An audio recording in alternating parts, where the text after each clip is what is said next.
আমি 5 ওয়াক্ত নামাজ পড়ার চেষ্টা করি, কিন্তু সিগারেট খাই। আমার আমার কি নামাজ কবুল হবে? কোনোভাবেই সিগারেট খাওয়া ছাড়তে পারছি না।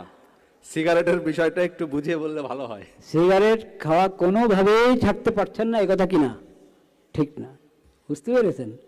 আসল কথা হলো পাকা নিয়ত দরকার। কি পাকা? যেদিন পাকা নিয়ত করবেন যে সিগারেট না খালি যদি মরে যায় তো গেলাম মরে, সরে হয়ে যাবে ইনশাআল্লাহ। বাস এরকম পাকা নিয়ত যেদিন করবেন ওই দিনে শয়তান পিছন থেকে পালাবে ইনশাআল্লাহ, আর কিছু না।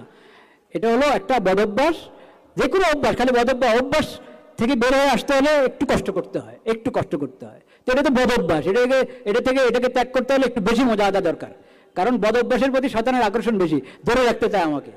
আমি হিম্মত করে সৎসাহস করে যদি একবারই মজবুত হয়ে দাঁড়াই তাহলে ইনশাআল্লাহ ঠিক হয়ে যাবে, কোনো সমস্যা হবে না।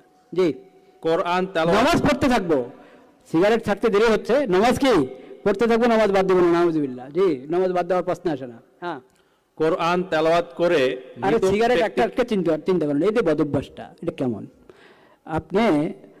আপনি যদি ছাত্র হন, স্কুলের ছাত্র, ভার্সিটির ছাত্র, আপনার পাশের লোকের আপনি একটু কথা বলা শুরু করেন, পাশের লোকের কষ্ট হবে কি হবে না? হবে, স্বাভাবিক কথা। আপনি যে ছাড়ছেন ধোঁয়াটা, কোথায় কান নাকি গিয়ে ঢুকছে, কার চোখে গিয়ে লাগছে, কতজন কষ্ট পাচ্ছে। আপনারা চিন্তা করেন যে সিগারেট খাওয়া কি মাকরু? হুজুর এটা কি মাকরু না যায়? আরে এটা মাকরু না যায়, এটা দিয়ে কি করবা? এটা খাওয়ার কারণে যে তুমি কত মানুষকে কষ্ট দিচ্ছ, আরেক ভাইকে কষ্ট দেওয়া, এটা কি মাকরু না হারাম? তাই এটা কেন চিন্তা করেন না? এরপরে যারা বিবাহ শাদী করেছেন, ঘরে যাবেন, একবারে ঘনিষ্ঠ হবেন স্ত্রীর কাছে, তো ওই বেচারার কত কষ্ট হয় এই কারণে, কিচ্ছু বলতে পারেন আপনাকে, আপনার সাহেব